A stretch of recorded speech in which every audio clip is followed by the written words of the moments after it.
Now it is 4. So electron is 4. I hope now visible. This is visible.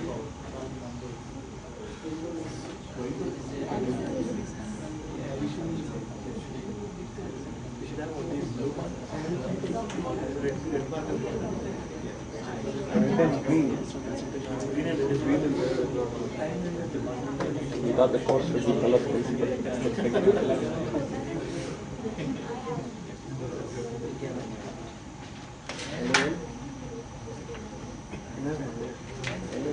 Okay. In a diffusion, electron doesn't have an extra velocity, right? Because in a diffusion, they don't have an extra acceleration. They move with a thermal velocity, right? Their velocity is same as thermal velocity, but because of the concentration gradient, they move, right? Okay. Are they contradictory to each other? Oh. The temperature that influences movement is something else, right? That's the thermal energy, and we talked about it, right? The gradient is because of your introducing new impurities. See, in that sense, you can say, for example, if you have the same concentration gradient but at different temperature. Yeah. Okay, that's your point, right? But that's a combination of both drift and diffusion, right? No. We are not applying an external electric field. Because we saw that the drift is proportional to the temperature. But drift comes due to the application of electric field. If you are not applying any electric field, if you apply an electric field, your carrier get accelerated. They have a velocity which is superimposed on the thermal velocity, right? But in diffusion, you don't have any extra velocity. It moves with the thermal velocity, but because of the concentration difference, they move. Okay, so that means they move with the same thermal velocity, but as the concentration, more number of electron moves in this direction with thermal velocity, less number of electron moves in this direction with thermal velocity. So, and there is a net charge transport. Okay, so if there is no concentration gradient, if my concentration curve is just a flat surface, so same number of electrons are moving in this direction and same number of electrons are moving in this direction. So net motion is zero, right? So I put intentionally I put concentration gradient over here, right? So what is the direction of motion of electron now? Toward the negative x-axis, right? So then average electrons. Okay, this is the mean free path. L is the mean free path within the collision. Okay. So if one electron starts from here, right? It starts with the velocity 0. Okay. So its chance with the to be collide with another electron will be at here. Okay, at a L length. Okay. If it starts from here, okay, its chance of collision or the probability will be somewhat here, and the distance is L. Right. So suppose this is a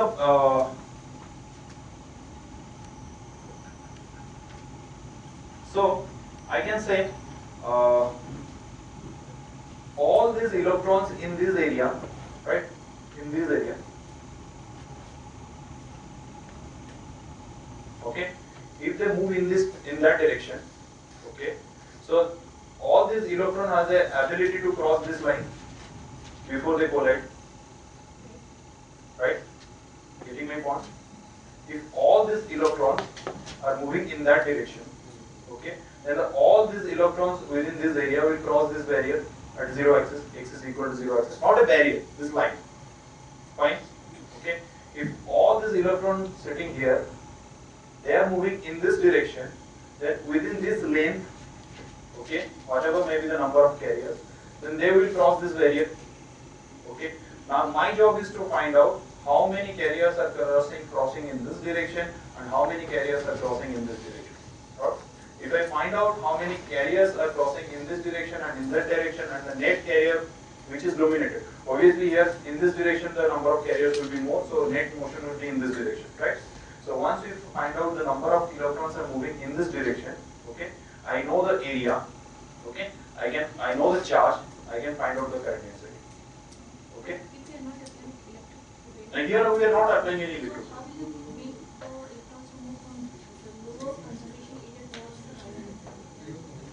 No.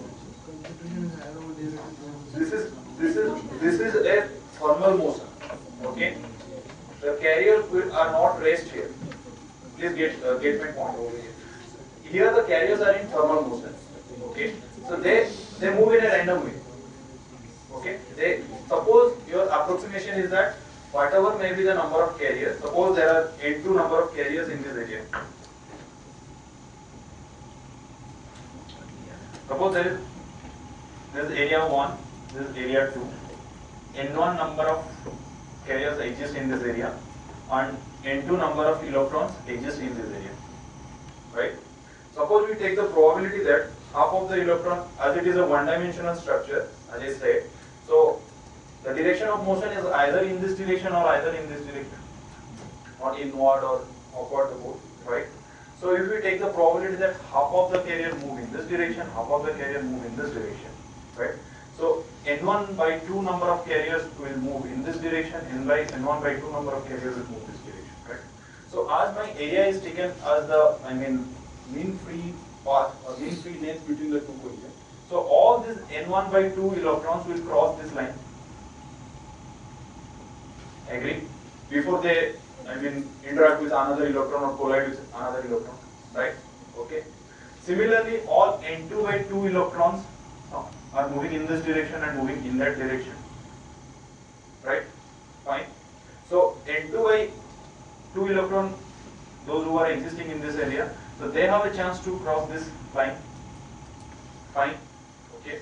If I have a uniform gradient, the area are same. So N1 by N2 is equal to N2 by N1, N2 by 2. Okay. That means that net motion is 0. But as the here I have a concentration gradient, so N2 is larger than N1, right?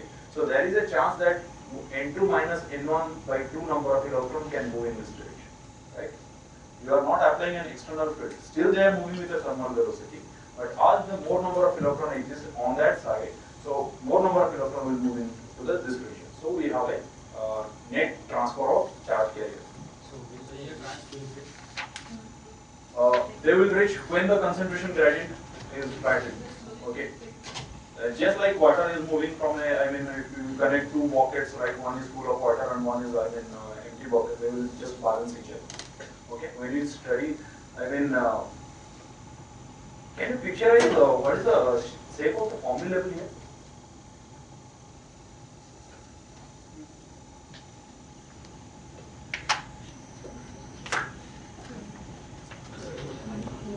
Suppose I have a device, electron concentration is uniform. So in my, in conduction band, this is a valency band, conduction band, this is a valency band. I can say that my Fermi function is flat. Okay? So what? How my Fermi function will be, or if I have a concentration gradient. Thank you. Is it going to be like More gradient or less Fermi gradient? or in other way? Okay. So what Fermi level says, Fermi level always try to balance, right? It always try to balance. So if I have a gradient like this, okay, it always try to adjust. Okay, as the carrier moves in this direction, more number of carriers they get balanced, and then the entire Fermi level will be converted into a flat Fermi level, right? Okay. So now if you want to measure the potential, this is very important in analysis of PN junctions. Okay, when we go through the PN junction, this is very important. Okay, the gradient of Fermi function. Here you have a gradient, right? Here you have more number of electrons. You have less number of electrons here, right? Okay. So you have a gradient here. Okay. The gradient or dE by dx, right? Okay. dE by dx. If you take potential is equal to filled by what is that? V by L. Okay. So you have a gradient and you have a potential across this device. Okay. Even if you have a concentration gradient, okay, how a photo detector behaves, works? You are getting an output voltage, right, or an output current. Okay, you can get a output voltage, you can get a output current, right? So how you are getting that voltage? You are shining only light. Intensity of that is changing. As soon as the intensity of the light Intensity of the light can be converted into Mobility of the voltage. But this is the reason. The end where you are applying the electric, you are shining light, you have more number of electrons, right? The other end have less number of electrons. So you have a gradient in Fermi level. Your Fermi level is not entirely flat. If your Fermi level is entirely flat, then the gradient is zero. Gradient means slope, right? Your slope is zero, so entire voltage throughout the device is zero. But as the Fermi level is has a certain curvature, right? So you have a potential difference. So the end which is at higher, the end where you are shining light, you have a more number of electrons, and the end where you have a, the other end has a less number of electrons. Then which side is going to be positive and which side is going to be negative? Okay, so if I plot the potential, it will be exactly opposite of this formula, right? 1 minus this, or 1 minus, but entirely positive. I mean, if you say that my formulable function is this, I can say my potential function is this, voltage function, right? It is exactly opposite. Then this electric field will trigger a drift also. Yeah, definitely it will trigger an internal drift, right? So that will be the direction of diffusion or opposite. It will depend upon the, see, where in which direction it's acting. This is positive, this is negative, right? This is positive, this is negative. That means this is positive, this is negative. What is the direction of my electric field? My electric field direction will be in this direction, okay? And electron moves in an opposite direction of electric field. Correct. So it will add up with the diffusion process, okay? Drift, it enhances. Right? Getting you to my point. See, this side will be more positive, and that side will be more negative. Fine. Okay. So you have an electric field in the positive x direction, right? Okay. Now you are having diffusion in the negative x direction. Okay. If you have a field in positive x direction, the electron always moves in a negative, opposite to the electric field. So the drift current is also in the same direction of diffusion current. It adds with the diffusion current. It enhances the diffusion current. But the case is different in case of hole, right? See the scenario. If this is a concentration gradient for a hole, right? In this direction, hole moves. Okay. My electric field is in this direction. My hole always moves in this direction. But here, drift opposes the diffusion process, right? So when we, combine all this. When you derive this diffusion equation or entire current density J, you will have positive electron current density, but you have a diffusion current which is negative, right? Whole diffusion current is negative because of this reason. So as this concentration gradient will die down, both the effect will get nullified. That is why I said now. We have a relationship called as Einstein relationship. The drift and diffusion, they are not different phenomena. They are different. They are not distinct phenomena. They are interrelated. So this drift is actually adding to the diffusion process. They are adding to the It's diffusion. making electron to diffuse faster. Faster, you can say in that sense. It can achieve equilibrium more quickly. Okay. Right?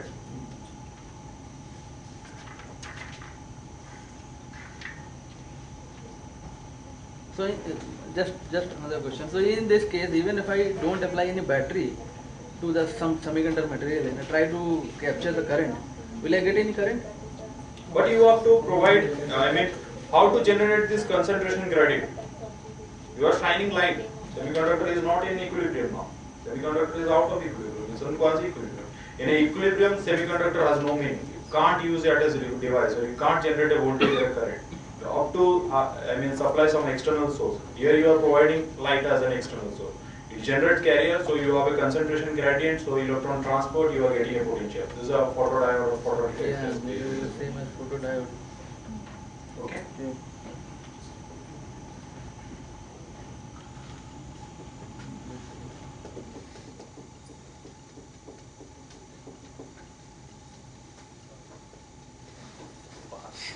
So this diffusion current.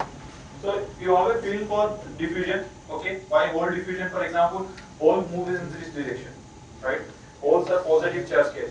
In the previous case, electrons are moving in this direction, and electrons are negative charge, so current flow in a positive direction, right? So we take as electron current due to diffusion as positive. But in case of hole, if you have a profile like this, the hole moves in this direction, and holes are positive charge carrier, and the current direction will be same as the, hole the direction in which hole moves.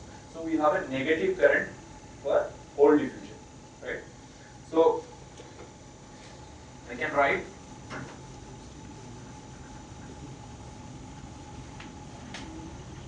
Fn, the flux. The flux means the number of electrons are moving in this direction. Okay, from higher concentration to the lower concentration, we can write minus VTH into L dN by dx.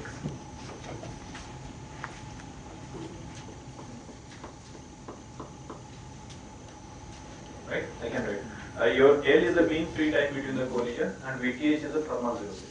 It is a net flux. I mean, the number of carriers are flowing from in the negative x direction, right?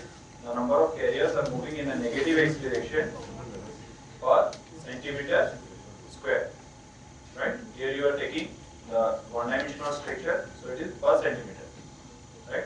So this number of electrons are moving in this direction, right? What will be my current? I just multiply the charge, okay?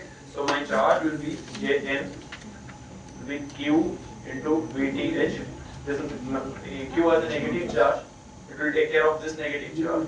So VTH L dN by dx. Right?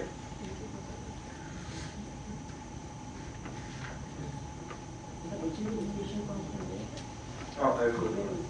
So this VTH L is called as diffusion constant. Okay?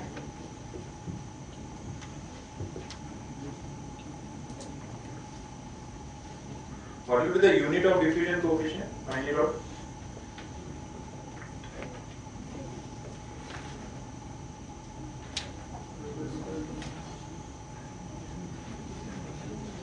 What is the unit of current density?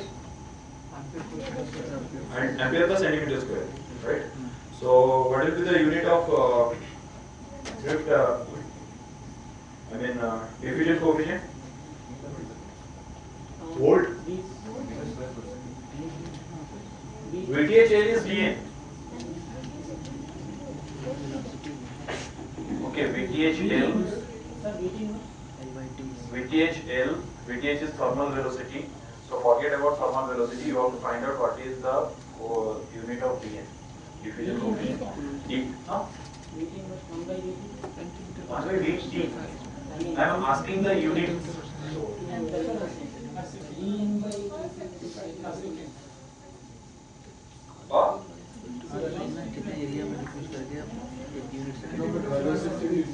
Don't derive from the velocity. What is the unit here? Charge per dN by dx as a unit, right? Charge per centimeter. Centimeter square.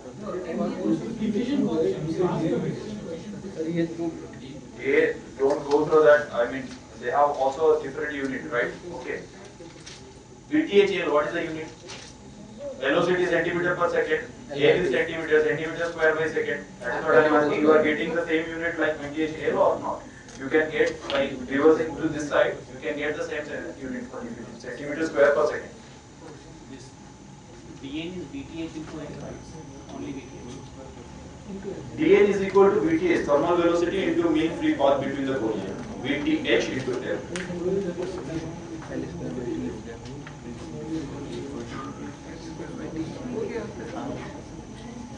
Mean path, mean time, distance by time is plus. Distance by time to So my electron flux is in this direction.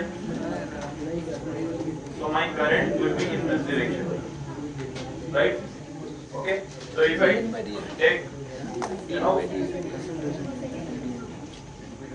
hole's concentration, then hole flux will be in this direction. Okay, hole flux will be in this direction, and if I multiply, if I make it p and dp by dx, right? So if I multiply the charge, 4 has a positive charge, so a negative terms comes here, it becomes p, it becomes dp by dx, right? So we have diffusion current density, one is given by electron diffusion current density, which is given by q into dn by dx, okay?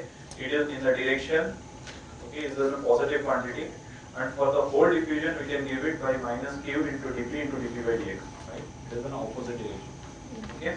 So what is the total diffusion current density? Add both this term, okay? Then what is my total current density? Diffusion current density plus whole current density. I mean drift current density plus diffusion current density.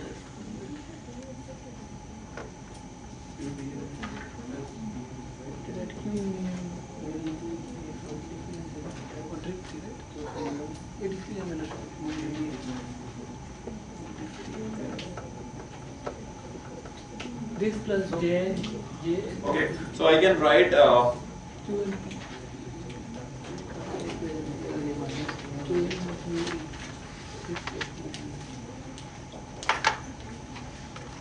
J total, J drift plus J diffusion, right?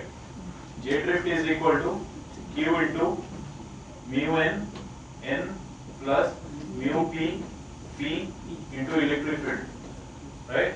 J diffusion is equal to Q dn by dx minus Q dp dn by dx.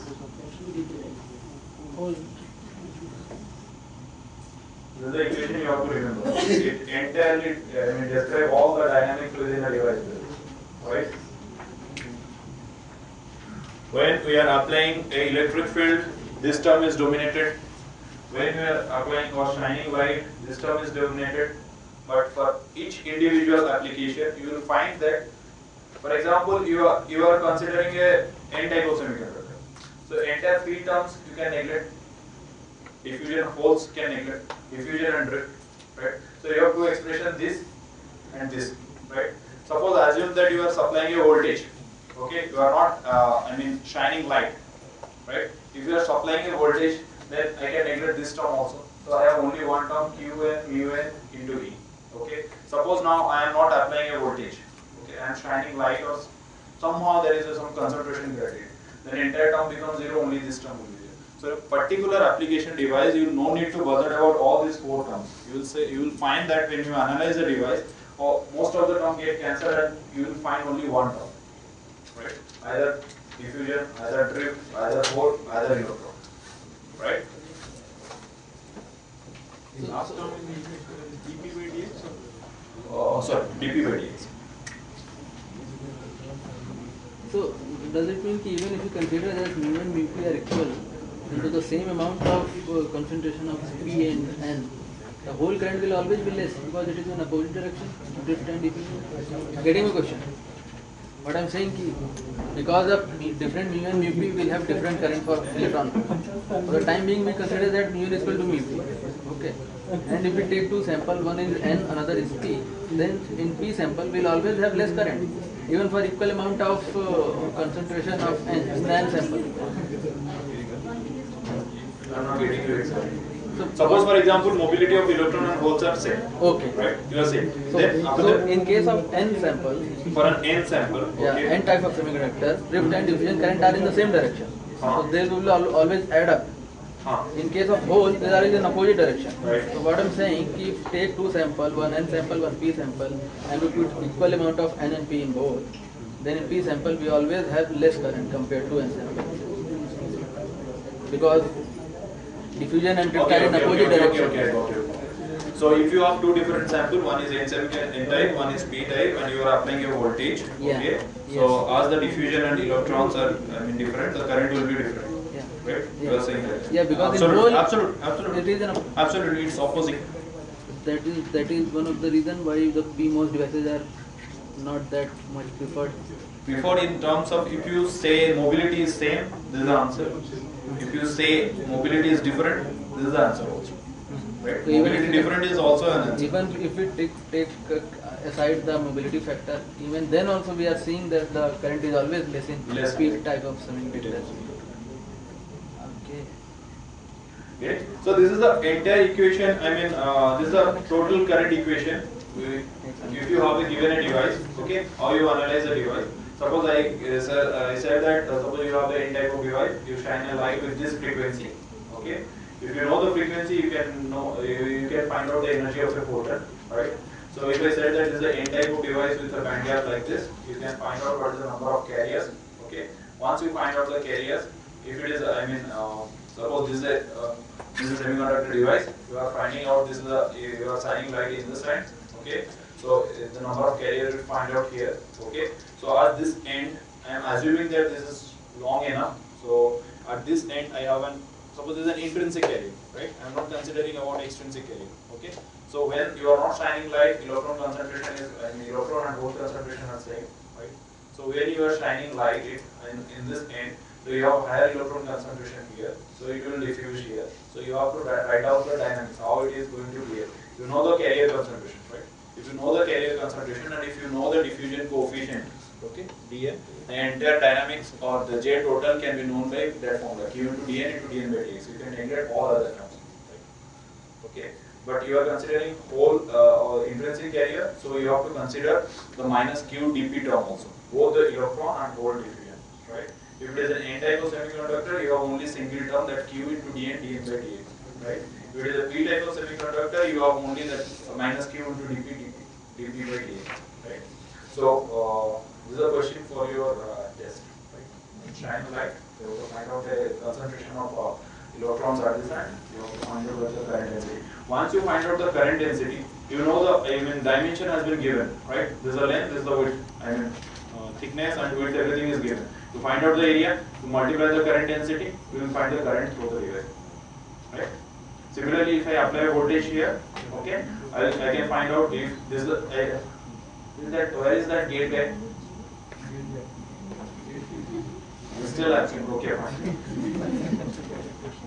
So if you apply, suppose this is a device, okay, this is an intrinsic semiconductor device, you apply a voltage field here, right, okay, if you apply voltage here,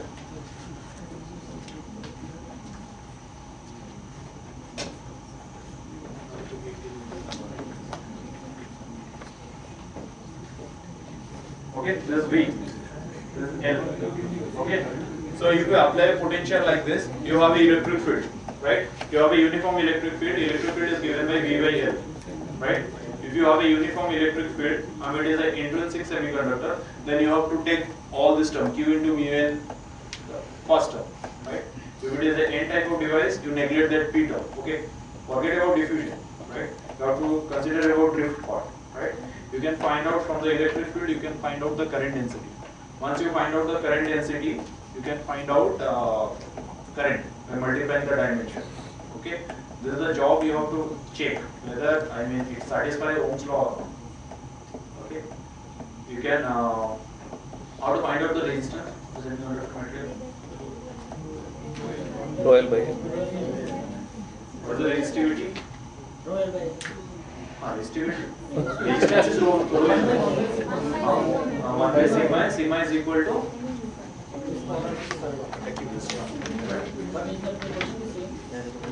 same. J by E. Answer will come. So next is Einstein relationship. Go through your notes. Find out what is the mu p form. Mu p. I have given a formula like mu p is something into tau c divided by effective mass. Right? U tau divided by What is that? Q Mu is equal to Q tau c divided by m. Suppose I am considering P. MP star. Okay.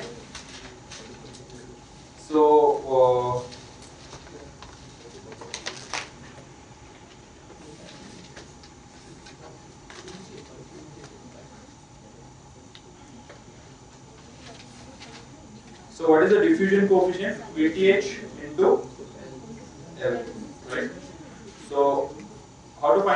leakage.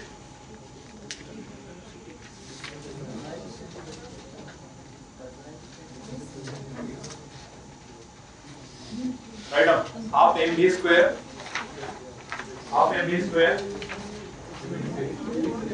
half m